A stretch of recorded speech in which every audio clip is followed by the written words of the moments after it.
عربية لغتي وفصحى والأمر لا يحتاج شرحا. عربية لغتي وفصحى والأمر لا يحتاج شرحا. عربية اشرح لي صدري ويسر لي أمري واحلل عقدة من لساني يفقهوا قولي رب زدني علما رب زدني علما رب زدني علما. Assalamu alaikum wa rahmatullahi wa barakatuh. Dear students, I am Dr. Firdaus Nazir from the Department of Arabic at GDC Women Anantnag, and today we are going to study the verbal sentence, and that is the third question of your modern Indian language paper. آج کے درس میں ہم جملے کی تعریف، جملے کی مختلف اقسام، فعل لازم، فعل متعدی، جملہ فعلیہ کے قواعد، اس کے مختلف اقسام اور انواع المفاعیل پر گفتگو کریں گے. تو شروع کرتے ہیں جملے کی تعریف سے. جملے کی تعریف کیا ہے؟ الجملہ فی الاصطلاح عبارۃ عن مرکب من کلمتین اسندت احداہما علی الاخری. جملہ اصطلاح میں اس سینٹنس کو کہتے ہیں جو دو کلموں سے بنا ہو اور جس میں ایک کلمے کو دوسرے کلمے کے ساتھ جوڑ دیا گیا ہو. ہم دوسرے الفاظ میں کہہ سکتے ہیں The sentence is a set of words that expresses one's idea by giving a statement, order or asking a question. یعنی جملہ چند الفاظ کے مجموعہ کو کہتے ہیں جس میں کوئی حکم، کوئی آئیڈیا، سوال یا کوئی انفارمیشن دی جاتی ہے. اب یہ جو جملہ ہے یہ دو طرح کا ہو سکتا ہے، الجملہ الاسمیہ اور الجملہ الفعلیہ. دونوں میں کیا فرق ہے؟ الجملہ الاسمیہ کی تعریف ہے ہی الجملہ التي تبدأ بالاسم. جملہ اسمیہ اس جملے کو کہتے ہیں جس کا آغاز اسم سے ہو، جیسے الولد جالس، لڑکا بیٹھا ہوا ہے. اس جملے کی ابتدا الولد سے ہوئی جو کہ ناؤن ہے، اس لیے ہم نے اس کو نومنل سینٹنس کہا، جملہ اسمیہ کہا. جہاں تک جملہ فعلیہ کا سوال ہے تو اس کی تعریف ہے ہی الجملہ التی، یہ اس جملے کو کہتے ہیں التی تبدأ بالفعل، جو فعل سے شروع ہوتا ہے، جس کا آغاز فعل سے ہوتا ہے. نحو جیسے شرب الولد القہوۃ، لڑکے نے قہوہ پیا. یا یذهب احمد الى السوق صباحا، احمد صبح سویرے بازار جاتا ہے. اب ان جملوں کے اندر پہلے جملے کا آغاز شربہ سے ہوا، دوسرے کا یذهب سے. دونوں جملوں کا آغاز فعل سے ہوا، اس لیے ہم ان کو جملہ فعلیہ کہتے ہیں.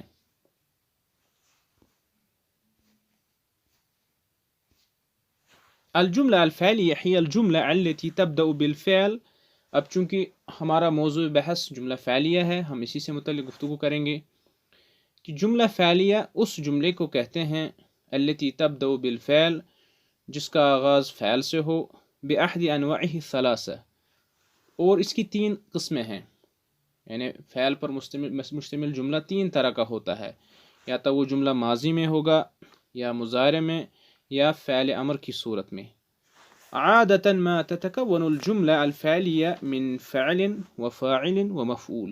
عموماً جملہ جو ہے تین چیزوں پر مشتمل ہوتا ہے، فعل، فاعل اور مفعول. فی الجملہ المتعدیہ التي تحتاج مفعول به لإتمام المعنى. جملہ متعدیہ میں فعل متعدی جو ہے وہ فاعل کے علاوہ مفعول کو بھی چاہتا ہے، اس میں فاعل کے علاوہ مفعول بھی ہوتا ہے. یہ ٹرانزیٹو ورب کے اندر، جیسے حفظ محمود القرآن، محمود نے قرآن یاد کیا. ینصر الرجل الفقراء، آدمی فقیروں کی مدد کرتا ہے. اقرأ الکتاب، کتاب کو پڑھو. اور وقت تکون من فعل و فاعل، کبھی کبھی جو ہے جملہ فعلیہ صرف فعل اور فاعل پر ہی مشتمل ہوتا ہے، جیسے نام الصبی بچہ سو گیا، نزل المطر بارش برسی۔ اب یہ جو دو قسم کے جملے ہیں، ایک جملہ وہ ہے جس میں فاعل کے علاوہ مفعول بھی ہوتا ہے، جس میں فاعل جو ہے فعل جو ہے متعدی ہوتا ہے، دوسرا وہ ہے جس میں صرف فعل اور فاعل ہوتا ہے، فاعل کے ہونے سے ہی جملہ مکمل ہوتا ہے، جس کو فعل لازم کہتے ہیں۔ ہم آگے ان دونوں کی بحث پڑھیں گے۔ فعل لازم اور فعل متعدی کسے کہتے ہیں؟ دو قسم کے فعل ہے، ایک کو انگریزی میں ٹرانزیٹو ورب کہتے ہیں اور دوسرے کو انٹرانزیٹو ورب کہتے ہیں۔ جیسے اگر ہم انگریزی میں بات کریں گے، ہم دو وربز کو لیں گے، ایک ورب ہے رائٹ اور دوسرا ورب ہے سلیپ۔ رائٹ کا معنی ہے لکھنا، سلیپ کا معنی سونا۔ اگر ہم جملہ بنائیں گے رائٹ پہ، میں کہوں گا احمد روٹ، احمد نے لکھا، تو دس از انکمپلیٹ، حالانکہ اس جملے کے اندر ورب بھی ہے اور ڈوئر بھی ہے، ناؤن بھی ہے، جو ہے فعل بھی ہے اور فاعل بھی ہے، لیکن اس کے باوجود آپ کہیں گے یہ جملہ نامکمل ہے۔ احمد نے لکھا تو کیا چیز؟ جب تک آپ یہ نہیں کہیں گے اس نے کتاب لکھی، اپلیکیشن لکھی، اس نے لیٹر لکھا، اور جو اسم آپ بڑھائیں گے وہی مفعول ہے۔ تو اس ورب کو ہم کہتے ہیں ٹرانزیٹو ورب، جس میں فاعل کے علاوہ مفعول کی بھی ضرورت پڑتی ہے۔ جب آپ نے کہا احمد روٹ، اس کے بعد آپ نے کہا اے بک، اے لیٹر، این اپلیکیشن، اس کے بعد جملہ مکمل ہوا۔ ایسے ورب کو کہتے ہیں ٹرانزیٹو ورب، اور عربی میں اس کو فعل متعدی کہتے ہیں۔ دوسرا ورب ہم لیں گے سلیپ، سونا۔ اگر ہم کہیں گے دا بوائے سلیپٹ، تو جملہ مکمل ہوا۔ اس جملے میں فاعل کے علاوہ مفعول کی ضرورت نہیں پڑی، فاعل سے ہی جملہ مکمل ہوا۔ ایسے فعل کو ہم فعل لازم کہتے ہیں۔ اب جیسے ہم مزید ان کی تعریف پڑھیں گے، الفعل اللازم هو الذي يقتفي بفاعله، فعل لازم اس فعل کو کہتے ہیں جو اپنے فاعل پر اکتفا کرے۔ فعل لازم اس فعل کو کہتے ہیں جو اپنے فاعل پر اکتفا کرے، ولا يحتاج الى مفعول به، اور جس میں مفعول کی ضرورت نہ پڑے۔ ومن المعلوم ان الفاعل رکن رئیس من ارکان الجملہ الفعلیہ، اور یہ ایک حقیقت ہے، معلوم حقیقت ہے کہ فاعل جو ہے جملہ فعلیہ کا ایک اہم رکن ہے، بخلاف المفعول به فإنه قد لا يكون في الجملہ، مفعول به کے برخلاف، کیونکہ مفعول کبھی جملے میں ہوتا نہیں ہے، جیسے فعل لازم کی ہم نے بات کی، لیکن فاعل جملے کا اہم رکن ہے۔ ومثال الفعل اللازم، فعل لازم کی مثال، جلس عماد، عماد بیٹھ گیا۔ اب عماد بیٹھا، جملہ مکمل ہوا، آپ نے فاعل کا ذکر کیا، مفعول کا ذکر کہیں نہیں ہے۔ فالفعل جلس فعل لازم، فعل جو ہے جلس جو ہے فعل لازم ہے، لأنه اقتفى بالفاعل عماد، اس فعل نے عماد پر ہی اکتفا کیا، اسے مفعول کی ضرورت نہیں پڑی۔ ولم يحتج الى مفعول به، اسے جو ہے مفعول کی حاجت نہیں رہی۔ اور اسی طرح قام خالد، دوسری مثال، خالد کھڑا ہو گیا۔ جب ہم نے کہا خالد سٹوڈ اپ، تو جملہ مکمل ہوا، فاعل اور فعل سے ہی جملہ مکمل ہوا۔ فالفعل قام فعل لازم، کیوں مکمل ہوا؟ کیونکہ قام جو ہے فعل لازم ہے۔ دس از انٹرانزیٹو ورب لأنه استغنى عن وجود المفعول به، یہ بھی مفعول به سے بے نیاز ہے، اس کو مفعول به کی ضرورت نہیں۔ تو اس کے بعد جو ہے دوسری قسم جو ہے الفعل المتعدی۔ الفعل المتعدی هو الفعل الذي يحتاج الى مفعول به، فعل متعدی وہ فعل ہے جو مفعول به کو چاہتا ہے اپنا معنی مکمل کرنے کے لیے، اپنے معنی کی تکمیل کے لیے، جسے مفعول به کی ضرورت پڑتی ہے۔ جیسے ہم ایک فعل جو ہے متعدی کی مثال لیں گے، اخذ، اخذ کا مطلب لینا، اخذ اس نے لی، جب تک یہ نہیں کہیں گے کیا چیز لی تب تک جملہ نامکمل ہے، کیونکہ یہ فعل جو ہے مفعول کو بھی چاہتا ہے۔ فمثلا اخذ هو فعل من افعال المتعدیہ، یہ اخذ افعال متعدیہ میں ہیں، ٹرانزیٹو وربز میں ہیں، لأنه يحتاج الى مفعول به، اور افعال متعدیہ جو ہے ان کو مفعول به کی ضرورت پڑتی ہے۔ حتی یختمل معنی الجملہ، یہاں تک کہ ان کے جملے کا معنی مکمل ہو. وتجب الاشارہ، تو آگے بڑھنے سے قبل میں دوبارہ اس کو دہرانا چاہوں گا کہ ہمارے پاس دو قسم کے افعال ہے.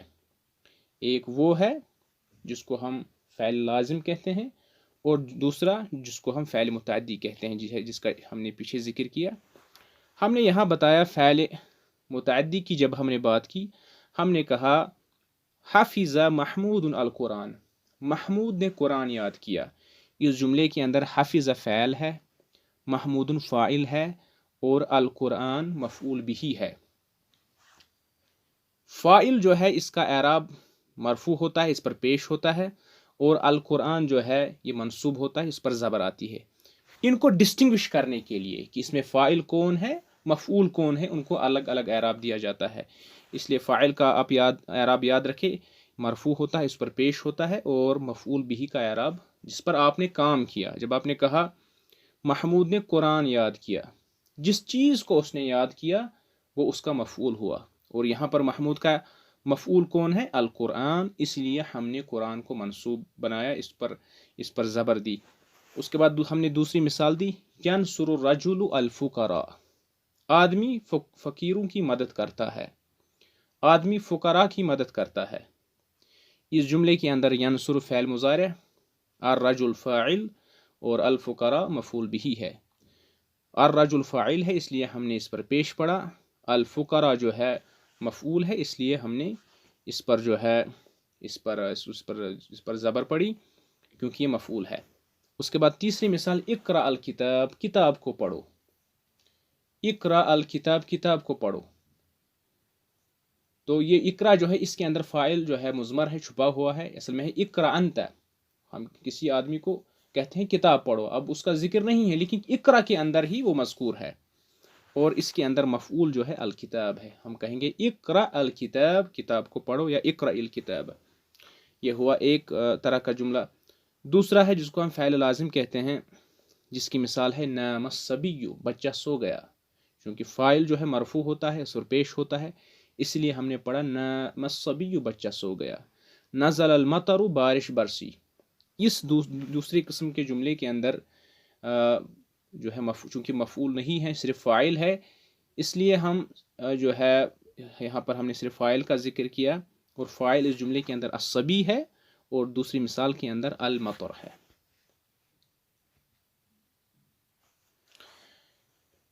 فعل متعدی کے متعلق ہم نے بتایا ٹرانزٹیو ورب کے متعلق کہ یہ وہ فعل ہے جس کو فاعل کی ضرورت پڑتی ہے.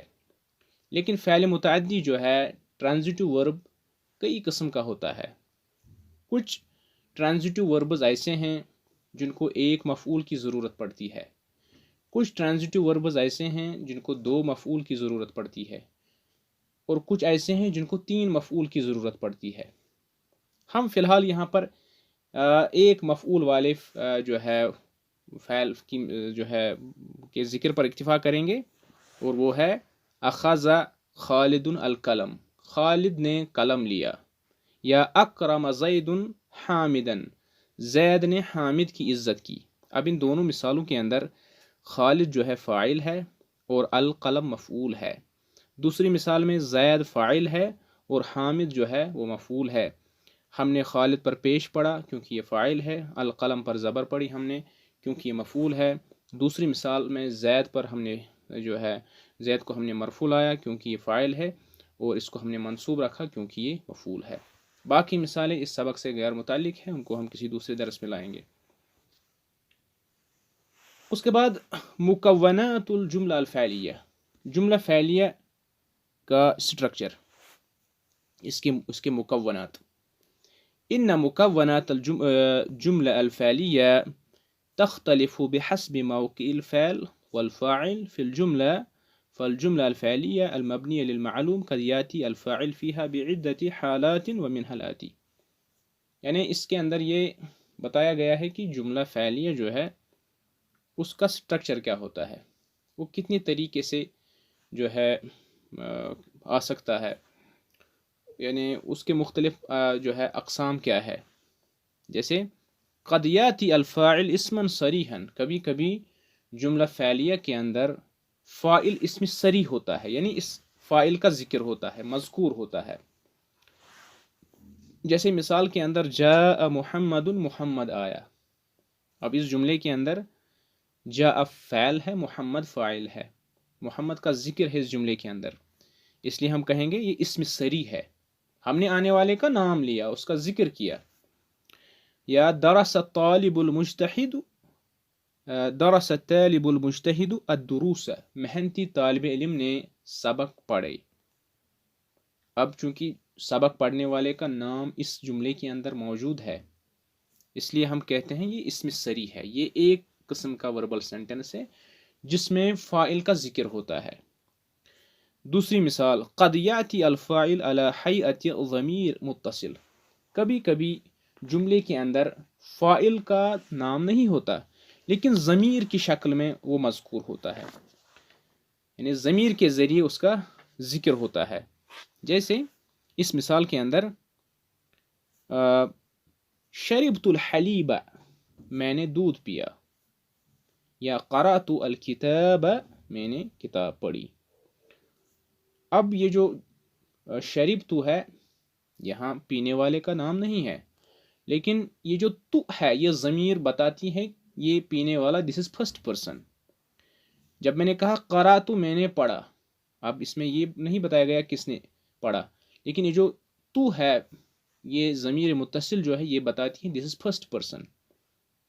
تو یہ دوسری صورت ہو سکتی ہے جو ہے فاعل کی، کہ فاعل جو ہے پروناؤن کی صورت میں آتا ہے، ضمیر متصل کی صورت میں، اٹیچڈ پروناؤن کی، اور اس میں اٹیچڈ پروناؤن شربت میں تو اور قرأت میں تو. یہ دوسری صورت ہو سکتی ہے. تیسری صورت، قد یاتی الفاعل اسما مبنیا کاسماء الاشارہ. کبھی کبھی فاعل جو ہے اسم اشارہ کی صورت میں آ سکتا ہے. جیسے اس مثال کے اندر حضر حاض المعلم، ہم اشارے سے کہیں گے یہ استاد آیا، چونکہ آنے والا استاد جو فاعل ہے، لیکن چونکہ حاضہ کے ذریعے ہم نے اس آدمی کو ریپرزینٹ کیا، اس آدمی کو ہم نے حاضہ کے ذریعے ظاہر کیا، یہ آدمی آیا، اس کا نام نہیں لیا، لہٰذا یہ حاضہ یہاں پر فاعل ہے. تو کبھی فاعل اسم اشارہ کی صورت میں بھی آ سکتا ہے. اور چوتھی صورت کیا ہے، قد یاتی الفاعل عیضا بشکل اسم موصول. کبھی کبھی فاعل اسم موصول کی صورت میں آ سکتا ہے، اور اسم موصول کیا ہے، ریلیٹو پروناؤن الذی، الذین، اللتی، اللاتی. جیسے اس جملے میں جاء الذی نجح، وہ آدمی آیا جو کامیاب ہوا. وہ آدمی آیا، ہم نے اس آدمی کا نام نہیں لیا، لیکن ہم نے جو لفظ استعمال کیا، وہ آدمی آیا جو کہ کامیاب ہوا، اس جو لفظ نے اس آدمی کو ریپرزینٹ کیا. تو کبھی فاعل اس میں جو ہے موصول کی شکل میں بھی آ سکتا ہے، اسم اشارہ کی صورت میں بھی، ضمیر متصل کی صورت میں، یا اسم صریح کی شکل میں. اب جو ہے یہ اس درس کا اہم پارٹ جو ہے ہم پڑھنے جا رہے ہیں وہ ہے جو ہے اس کے عناصر سے متعلق. تتکون الجملہ الفعلیہ من فعل و فاعل و مفعول، جو ہم نے پیچھے بھی ذکر کیا کہ جملہ فعلیہ جو ہے 3 چیزوں پر مشتمل ہوتا ہے، ایک فعل پہ، دوسرا فاعل پہ، اور تیسرا مفعول پہ. اب جملہ فعلیہ جو ہے اس کے بنانے کے قواعد کیا ہے؟ اگر ہمیں جملہ فعلیہ بنانا پڑے تو کن قواعد کا ہمیں خیال رکھنا ہے؟ هناك بعض قواعد مهمة لصياغة الجملة الفعلية منها ما يلي. جملہ فعلیہ بنانے کے کچھ اہم قواعد ہیں، ان میں سے چند قواعد درج ذیل ہے. پہلا قاعدہ کیا ہے؟ الجملة الفعلیہ تبدأ بالفعل نحو خلق اللہ الارض سمع الناس الاذان. جملہ فعلیہ جو ہے تبدأ بالفعل، اس کا آغاز فعل سے ہوتا ہے. جیسے خلق اللہ الارض، اللہ نے زمین کو پیدا کیا. خلق فعل، اللہ فاعل، الارض زمین، تینوں چیزیں ہیں اس کے اندر، فعل، فاعل اور مفعول. سمع الناس الاذان، لوگوں نے اذان سنی. سمع فعل، الناس فاعل، الاذان مفعول. تو پہلی چیز ہمیں یاد رکھنی ہے، جملہ فعلیہ جو ہے اس کا آغاز جو ہے فعل سے ہوتا ہے، اور فعل ہے اس جملے کے اندر خلق اور دوسرے جملے کے اندر سمع۔ دوسری چیز کیا ہے؟ الجملۃ الفعلیہ تتکون من فعل وفاعل ومفعول کلاہما اسم، کہ جملہ فعلیہ فعل، فاعل اور مفعول سے بن کے جو ہے مل کے بنتا ہے، جیسے خلق، اللہ، الارض، یہ فعل، یہ فاعل اور یہ مفعول ہے۔ یہ تین چیزیں جملہ فعلیہ میں ہوتی ہے، اور کلاہما اسم، یہ دونوں اسم ہوتے ہیں، فاعل بھی اسم ہوتا ہے اور مفعول بھی۔ جیسے اکل الولد الخبز، لڑکے نے روٹی کھائی، اب لڑکا بھی اسم ہے اور الخبز بھی، دونوں اس کے اندر اسم ہے۔ تیسری چیز جو ہمیں یاد رکھنی ہے، الفاعل یکون مرفوعا والمفعول یکون منصوبا، یہ ایک اہم قاعدہ ہے کہ فاعل جو ہے وہ مرفوع ہوگا اور مفعول منصوب ہوگا، فاعل پہ پیش پڑا جائے گا اور مفعول پہ فتح پڑی جائے گی۔ جیسے اس مثال کے اندر حفظ التلمیذ الدرس، طالب علم نے سبق یاد کیا، چونکہ اس نے سبق یاد کیا، اس کا ایکشن سبق پہ ہوا ہے، اس کا عمل سبق پہ ہوا ہے، اسی لیے ہم سبق کو کہتے ہیں، یہ مفعول ہے اس کا۔ قتل الرجل الحیۃ، آدمی نے سانپ کو قتل کیا، آدمی نے سانپ کو قتل کیا، چونکہ قتل کرنے والا آدمی ہے اس لیے اس پر ہم پیش پڑیں گے، اس کو ہم مرفوع رکھیں گے، اور جس کو اس نے قتل کیا، اس کا ایکشن جس پر واقع ہوا وہ ہے سانپ، اس کو ہم نے منصوب رکھا۔ تو اس کے اندر پہلے جملے کے اندر حفظ فعل، التلمیذ فاعل اور الدرس مفعول۔ دوسری مثال میں قتل فعل، الرجل الفاعل اور الحیہ مفعول بھی۔ چوتھا قاعدہ ہے تبدأ الجملہ الفعلیہ، یہاں پر فعلیہ ہے، بالفعل ثم یلیها الفاعل والمفعول عموما۔ عموماً کیا ہوتا ہے؟ عام طور پر کہ جملہ فعلیہ میں پہلے فعل آتا ہے، اس کے بعد فاعل اور اس کے بعد مفعول، لیکن کبھی کبھی جیسے مثال کے اندر قطف محمود الزہرۃ، محمود نے پھول توڑا، پہلے فعل آیا، اس کے بعد فاعل، اس کے بعد مفعول۔ لیکن کبھی کبھی ربما یقدم المفعول علی فاعلہ، کبھی کبھی مفعول کو فاعل سے پہلے لایا جاتا ہے، جیسے قطف الزہرۃ محمود، محمود نے پھول توڑا، معنی کے اندر کوئی تبدیلی نہیں، لیکن مفعول کو ہم نے آگے لایا، فاعل کو ہم نے پیچھے دھکیل دیا۔ اس کو تقدیم و تاخیر کہتے ہیں، معنی ایک ہی ہے، لیکن اس کی اجازت ہے، ہم مفعول کو پہلے لا سکتے ہیں اور جو ہے فاعل کو مؤخر کر سکتے ہیں، بعد میں لا سکتے ہیں اسے۔ پانچواں قاعدہ ہے الجملۃ الفعلیہ اذا ابتدأت بالفعل یکون فعلہ مفردا، یہ ایک اہم قاعدہ ہے کہ جب جملے کا آغاز فعل سے ہوگا، اس کے بعد اسم خواہ واحد ہو، تثنیہ ہو، جمع ہو، فعل کو ہمیں واحد ہی لانا ہے، اس کو آپ یاد رکھیں۔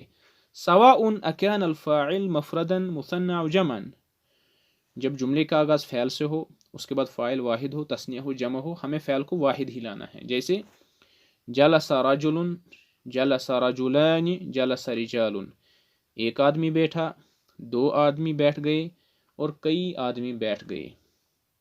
اب ہم نے فعل کو واحد لایا، جلس، جلس اور جلس، لیکن فاعل مختلف ہے اس کے اندر، یہاں پر رجل، رجلان، رجال ہے، ہم نے یہ نہیں کہا جلس رجل، جلس رجلان، جلسوا رجال، نہیں، بلکہ قاعدہ کیا ہے کہ جب فعل کا آغاز، جب جملے کا آغاز فعل سے ہوگا، اس کے بعد فاعل واحد ہو، تثنیہ ہو، جمع ہو، فعل واحد ہی ہوگا۔ وَإِذَا ابْتَدَأَتْ الْجُمْلَةُ بِالْإِسْمِ يُطَابِقُهُ الْفَاعِلُ، جب جملے کا آغاز اسم سے ہو، جب جملے کا آغاز اسم سے ہو تو وہ فاعل کے مطابق ہوگا۔ اگر فاعل جو ہے واحد ہے، اگر فاعل واحد ہے، اگر فاعل واحد ہے تو فعل بھی واحد ہوگا، اگر فاعل مثنیٰ ہے تو فعل بھی مثنیٰ ہوگا، اگر فاعل جمع ہے تو فعل بھی جمع استعمال ہوگا۔ جیسے الولد جلس، لڑکا، ایک لڑکا بیٹھا، الولدان جلسا 2 لڑکے بیٹھے، الاولاد جلسو کئی لڑکے بیٹھے۔ اب چونکہ ابتدا میں فاعل تھا، اگر ابتدا میں جو ہے اسم ہو، فاعل ہو، اس کے بعد فعل ہو، تو فعل فاعل کے مطابق ہوگا۔ اس کو آپ ذہن نشین کریں۔ لاسٹ قاعدہ کیا ہے؟ الفعل یطابق فاعلہ فی التذکیر والتانیث، کہ جملہ فعلیہ میں مذکر مؤنث کا خیال رکھنا لازمی ہے۔ سواء کان الفاعل مفردا مثنى او جمع، جملہ جو ہے مفرد کا ہو، مثنیٰ کا ہو، جمع کا ہو، ہمیں مذکر مؤنث کا خیال رکھنا لازمی ہے۔ جیسے اگر ہم کہتے ہیں جاء الولد، لڑکا آیا، تو لڑکی کے لیے جاء البنت نہیں کہہ سکتے، بلکہ جاء الولد جاءت البنت، اس کا ہمیں خیال رکھنا ہے۔ یہ کچھ اہم قواعد ہے جن کو آپ ذہن نشین کریں گے۔ اس کے بعد درس کے آخر میں جو ایک امپورٹنٹ کمپوننٹ ہے اس درس کا، وہ ہے انواع المفاعل، مفعول کی قسمیں۔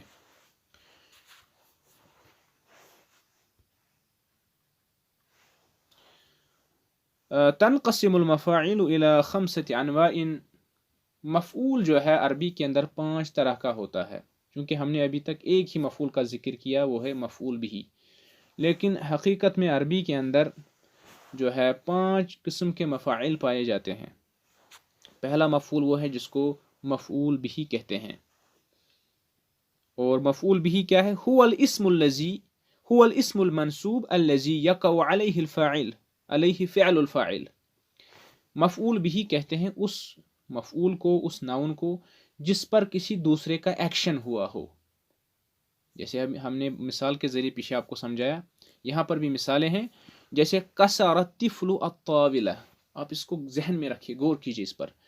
لڑکے نے ٹیبل کو توڑا، the boy broke the table، لڑکے نے توڑا، توڑنے والا کون ہے؟ لڑکا۔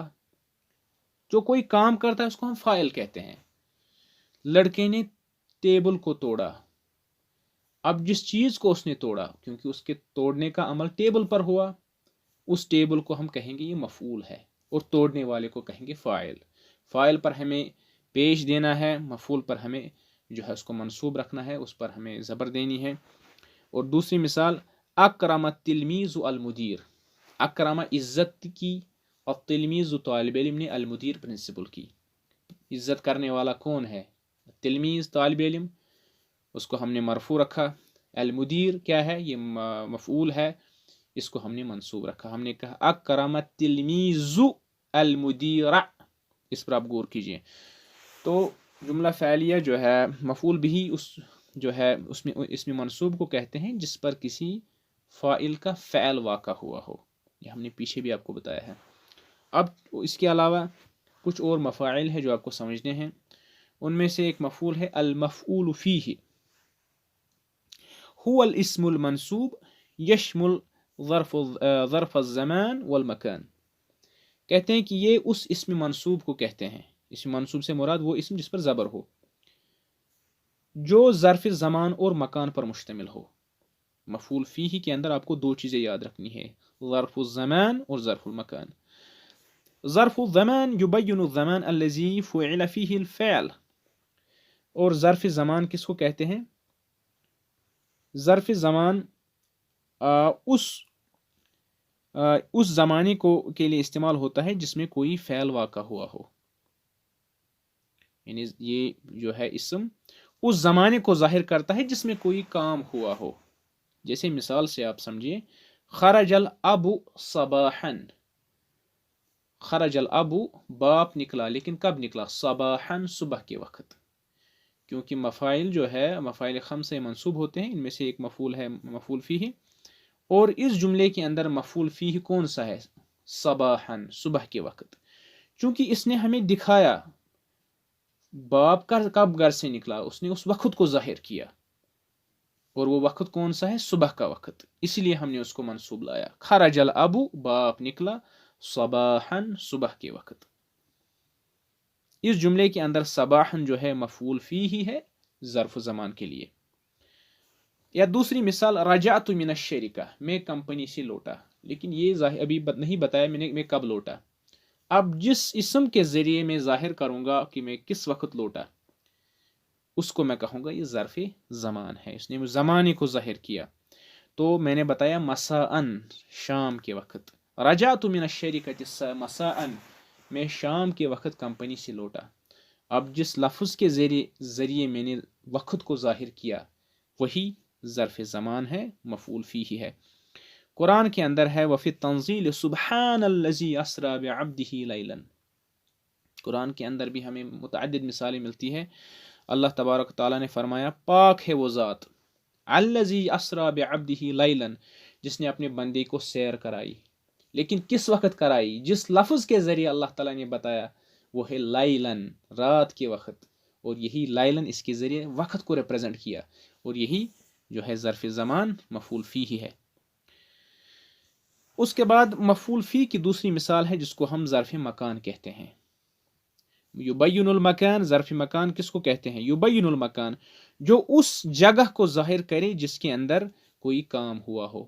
اوپر ہم نے پڑھا تھا ظرف مکان وہ اس جگہ کو، وہ اس جو ہے وقت کو ظاہر کرتا ہے. ظرف جو ہے زمان اس وقت کو ظاہر کرتا ہے. ظرف زمان وقت کو ظاہر کرتا ہے اور ظرف مکان جگہ کو ظاہر کرتا ہے. جیسے مثال کے اندر جلست امام المدرس، میں استاد کے آگے بیٹھا، میں استاد کے سامنے بیٹھا. اب میں بیٹھا لیکن ایک لفظ کے ذریعے میں نے اپنی جگہ بتائی، دیٹ از امامہ. میں نے امامہ کو اس لیے منصوب لایا کیونکہ یہ مفعول فیہ ہے، ظرف مکان ہے. اس کے بعد نام الکلب جنب السریر، نام الکلب کتا سویا، لیکن کہاں پر سویا؟ جنب السریر، چارپائی کی ایک جانب. چونکہ اس جانب لفظ نے ایک پوزیشن دکھائی، ایک پلیس کو ظاہر کیا، اس لیے ہم نے اس کو منصوب لایا چارپائی کے ایک جانب. لہذا اس جملے کے اندر پہلے جملے میں امامہ ظرف مکان ہے اور دوسرے میں جنب ظرف مکان ہے. تو ان دونوں کو ہم مفعول فیہ کہتے ہیں جو زمان اور مکان کو ریپرزینٹ کرتے ہیں. اس کے بعد مفاعیل کی تیسری قسم وہ ہیں جس کو المفعول معہ کہتے ہیں. هو الاسم المنصوب الذي يذكر لبيان من أقيم معه الفعل. اسم المفعول معه سے مراد وہ اسم منصوب ہے جو اس چیز کو ظاہر کرتا ہے جس کے ساتھ فعل واقع ہوا ہو، جس کے ساتھ فعل واقع ہوا ہو. یعنی دوسرے الفاظ میں ہم کہہ سکتے ہیں کہ یہ مصاحبت کے لیے استعمال ہوتا ہے. مصاحبت سے مراد جس کو ہم کہتے ہیں ساتھ ساتھ کا معنی اس کے اندر پیدا ہوتا ہے. وَتَأْتِي لِبَيَانِ الْمُصَاحَبَةِ وَلَيْسَ لِلْعَطْفِ، یہ اس کے اندر مفعول معہ کو ظاہر کرنے کے لیے ایک واو استعمال کیا جاتا ہے، اور وہ واو اس کو کہتے ہیں واو المعیہ، وہ معیت کا معنی دیتا ہے. یعنی جس کو ہم انگریزی میں کہہ سکتے ہیں along with، ساتھ ساتھ. besides کا معنی اس کے اندر پیدا ہوتا ہے. آپ جو ہے اس مثال کے اندر سمجھ سکتے ہیں. جیسے مثال کے اندر قدم الامیر، شہزادہ آیا، وجندہ، اپنے لشکریوں کے ساتھ ساتھ. اب یہ جو واو ہے اس کو کہتے ہیں واو المعیہ. مفعول معہ کے اندر واو ہوتا ہے جو besides کا، along with اور ساتھ ساتھ کا معنی دیتا ہے. اور اس کی پہچان کا طریقہ یہ ہے کہ اس واو کے بعد جو اسم ہوگا وہ منصوب ہوگا. اب اس جملے کا آپ ترجمہ نہیں کر سکتے قدم الامیر وجندہ، امیر آیا اور اس کا لشکر آیا. نہیں، یہ ترجمہ خاطیہ، دس از رانگ ٹرانسلیشن. بلکہ قدم الامیر وجندہ جب آپ نے کہا تو ترجمہ ہوگا امیر اپنے لشکر کے ساتھ ساتھ آیا. تو مفعول معہ میں ایک واو ہے کو ریپرزینٹ کرتا ہے، یہ واو جو ساتھ ساتھ کا معنی دیتا ہے. اسی طرح جملہ ہے سرت وشاتی البحر، میں چلا لیکن کہاں چلا؟ وشاتی البحر، سمندر دریا کے کنارے کے ساتھ ساتھ. اب شاتیہ کو ہم نے شاتیوں کے بجائے شاتیہ پڑھا کیونکہ اس سے پہلے ہم نے واو المعیہ داخل کیا. یہ واو المعیہ جو ہے، واو المعیہ کے بعد جو اسم ہوتا ہے وہ منصوب ہوتا ہے. تو ان دونوں مثالوں کے اندر جن جو ہے وہ جو ہے مفعول جو ہے معہو ہے، اور اس دوسری مثال کے اندر شاطیہ جو ہے وہ مفعول معہو ہے۔ مفعول کی چوتھی قسم وہ ہے جس کو المفعول لأجلہ کہتے ہیں۔ هو الاسم المنصوب الذي يبين سبب وقوع الفعل في الجملہ، یہ اس اسم منصوب کو کہتے ہیں جو جملے کے اندر فعل کے واقع ہونے کا سبب بیان کرتا ہے، یعنی جملے میں کوئی کاز بیان کیا گیا تو یہ اس کاز کو ظاہر کرتا ہے۔ جیسے مثال میں قام زید، زید کھڑا ہو گیا۔ اب سوال پیدا ہو سکتا ہے، کوئی کہے گا کیوں کھڑا ہوا، لیکن ہم نے مفعول لاجلہ لایا، ایک اسم لایا جس نے اس وجہ کو بیان کیا، اور یہ وجہ کیا ہے؟ احتراما للمدرس، استاد کے احترام میں زید کھڑا ہو گیا out of respect for teacher. تو جس ناؤن نے اس وجہ کو بیان کیا اس کو ہم نے کہا المفعول لاجلہ۔ تو احتراما مفعول لاجلہ منصوب بالفتح، یہ جو احتراما ہے یہ مفعول لاجلہ ہی ہے، اس لیے منصوب ہے یہ فتح کے ساتھ۔ قرآن کے اندر مثال ہے لا تقتلوا اولادکم، اپنی اولاد کو قتل مت کرو۔ اب سوال پیدا ہو سکتا ہے عرب کے لوگ اپنی اولاد کو کیوں قتل کرتے تھے؟ پھر اللہ نے وہ لفظ لایا جس کے ذریعے سبب اس نے بیان کیا کہ کیا سبب تھا وہ کہ عرب کے لوگ اپنے بچوں کو قتل کرتے تھے۔ پھر فرمایا خشیت املاک، وہ کیا تھا؟ فقر اور غربت کا خوف، کہ اتنے سارے بچوں کی پرورش کرنی ہے، کہاں سے جو ہے روٹی روزی کا بندوبست ہوگا، یہ خوف تھا جو ہے دامنگیر تھا انہیں، اور اسی کے سبب اپنے بچوں کو قتل کرتے تھے۔ کچھ اور وجوہات بھی تھی۔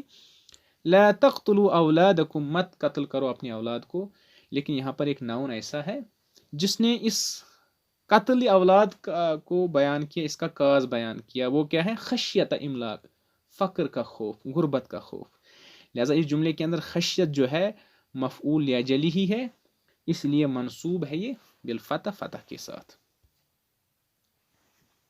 المفعول المطلق، مفاعل کی ایک آخری قسم ہے جس کو المفعول المطلق کہتے ہیں۔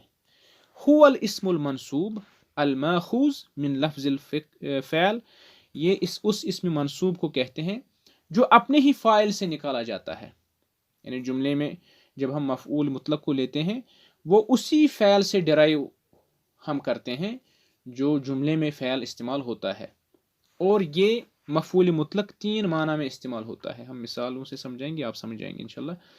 مفعول مطلق 3 چیزوں کے لیے استعمال ہوتا ہے: لتوکید الفعل، فعل کے اندر سٹرس پیدا کرنے کے لیے، زور پیدا کرنے کے لیے، تاکید پیدا کرنے کے لیے۔ دوسرا لبیان نوعہ، اس کی نوعیت کو بیان کرنے کے لیے، اس کی کیفیت کو بیان کرنے کے لیے۔ اور تیسرا مبینا لعدد الفعل، تیسرا فعل کی کوانٹٹی کو ظاہر کرنے کے لیے۔ اب پہلی چیز ہم دیکھیں گے کہ تاکید کے لیے مفعول مطلق کس طرح استعمال ہوتا ہے۔ المؤکد للفعل یأتی لتاکید الفعل ولا تأتی بعده کلمة اخرى، کہ فعل مطلق جب فعل میں آتا ہے اخیر میں آتا ہے اور اس کے بعد کوئی دوسرا کلمہ نہیں آتا، کوئی دوسرا اسم نہیں آتا۔ جیسے اس مثال کے اندر لعب الولد لعبا، لڑکے نے کھیلا بہت زیادہ، تاکید کے لیے چونکہ یہ ہے اس لیے اس کے اندر بہت زیادہ کا معنی پیدا ہو گیا۔ لعب الولد لعبا، لڑکے نے کھیلا بہت زیادہ، ہم نے تاکید کے طور پر اس کو لایا، لہذا چونکہ ہم نے اوپر بیان کیا وہ اسم منصوب ہے جو اپنے ہی فعل سے نکالا جاتا ہے۔ لعبن جو ہے یہ لعب ہی سے ہی نکلا ہوا ہے، اسی کو ہم نے حالت نسبی میں لایا اور یہاں پر اس نے تاکید کا معنی دیا، لڑکے نے بہت زیادہ پڑھا۔ اجتہد زید اجتہادا، زید نے محنت کی لیکن بہت زیادہ محنت کی، تو اس میں تاکید کا معنی پیدا ہو گیا۔ تو لعب مفعول مطلق منصوب، یہاں پر اس جملے کے اندر مفعول مطلق کون ہے؟ لعبن، اور یہ ہم نے منصوب لایا۔ اس کے بعد مفعول کی دوسری قسم، مفعول مطلق کی دوسری قسم جو ہے کس لیے استعمال ہوتی ہے؟ المبین لنوع الفعل، وہ فعل کی نوعیت، اس کی کیفیت کو بیان کرنے کے لیے استعمال ہوتی ہے۔ جیسے اس جملے کے اندر ضربت السارق ضربا شدیدا، میں نے چور کو مارا لیکن سخت ماری، میں نے چور کو مارا لیکن شدت سے مارا۔ اب چونکہ اگر شدید کو ہم کاٹیں گے تو یہ تاکید کے لیے ہو جائے گا، ضربت السارق ضربا، میں نے چور کو مارا، زیادہ مارا۔ لیکن جب آپ نے اس مارنے کی کیفیت کو بیان کیا، کیونکہ آپ کئی طرح سے مار سکتے ہیں، آپ یہ بھی کہہ سکتے تھے ضربت السارق ضربا خفیفا، میں نے چور کو ہلکی مار ماری، لیکن آپ نے بیان کیا کہ آپ کے مارنے کی کیفیت کیسی تھی، شدت کی کیفیت تھی، لہذا یہ جو ہے اس کو ہم کہتے ہیں، یہ شدید جو ہے یہاں پر نوعیت اور کیفیت کے لیے ہے۔ اس کو پہچاننے کا کیا طریقہ، یہ بھی یہاں پر لکھا ہوا ہے، یاتی لبیان نوع الفعل و یاتی بعدہ النعت، کہ مفعول مطلق جو ہوتا ہے اس کے بعد یہ صفت بطور صفت استعمال ہوتا ہے۔ اب اوپر کی مثال میں آپ دیکھیے، جب آپ نے کہا لعب الولد لعبا، یہاں کوئی ایڈجیکٹو نہیں ہے بلکہ جو ہے ناون کو ہی حالت نسبی میں لایا گیا ہے۔ لیکن اگر جب مفعول مطلق نوعیت بیان کرنے کے لیے ہوتا ہے تو وہ صفت کی صورت میں آتا ہے، مفعول مطلق جو ہے وہ صفت کی صورت میں آتا ہے، جیسے قرآن کے اندر ہے وَجَاهِدْهُمْ بِهِ جِهَادًا كَبِيرًا، وہاں پر کبیرہ کے ذریعے جو ہے اس چیز کو بیان کیا گیا ہے کہ اللہ کے راستے میں کس طرح آپ کو تگدو کرنی ہے۔ تو اس کے یہ جو ہے مفعول مطلق شدید نعت، یہاں پر مفعول مطلق جو ہے شدید ہے، جو کہ صفت ہے، صفت کی صورت میں لائی گئی ہے۔ اس کے بعد ہے تیسری شکل المبین لعدد، کبھی کبھی مفعول مطلق تعداد کو بیان کرنے کے لیے استعمال ہوتا ہے، وہ یاتی لبیان عدد مرات الفعل، یہ جو ہے مفعول مطلق، اس کا ایک فائدہ یہ ہے، اس کا ایک کام یہ ہے کہ یہ کبھی کوانٹٹی بیان کرنے کے لیے استعمال ہوتا ہے، جیسے ہم کہیں گے جلست جلستن، میں بیٹھا ایک مرتبہ۔ اب یہاں پر آپ نے ایک کوانٹٹی بیان کی، آپ وہاں پر کتنی بار بیٹھے؟ قرأت ھذا الکتاب قراءۃ، میں نے ایک کتاب پڑھی لیکن ایک بار۔ یا آپ کہیں گے دقت الساعۃ دقتین، گھڑی بجی لیکن کتنی بار؟ 2 بار۔ اب چونکہ ان مثالوں کے ذریعے ہم نے ایک کوانٹٹی کو بیان کیا، ایک تعداد کو بیان کیا، اس لیے ہم نے ان کو منصوب لایا۔ بالجملہ یہ کہیں گے کہ مفعول مطلق جو ہے یہ اس اسم منصوب کو کہتے ہیں جو فعل سے ہی ڈرائیو ہوتا ہے، اس کو کبھی تاکید کے لیے، کبھی فعل کی نوعیت کو بیان کرنے کے لیے، یا کبھی فعل کی عددیت کو، اس کی کوانٹٹی کو بیان کرنے کے لیے استعمال کیا جاتا ہے۔ چونکہ یہ طویل بحث ہے، اس فعل سے متعلق کچھ بنیادی باتیں میں نے اس کے اندر بیان کی، جو ہے میں امید کرتا ہوں ایک اور ویڈیو کے اندر انشاءاللہ اس کی مکمل تفصیل ہوگی۔ آج کے درس میں اسی پر اکتفا کریں گے، اور اسی کے ساتھ اجازت چاہتا ہوں۔ السلام علیکم ورحمۃ اللہ وبرکاتہ۔ الجملة الفعلية ركنان أساسيان، تبدأ بفعل ولكل فعل فاعل، والفعل الماضي من قديم الزمان، والمضارع يعبر عن مستقبل وحاضر، يحرس الجندي حدود بلاده، والفعل يشبه فعله مؤنث أو مذكر، يرسم خالد لوحة، ترسم مريم لوحة، رسم خالد واحدة ورسمت مريم أكثر.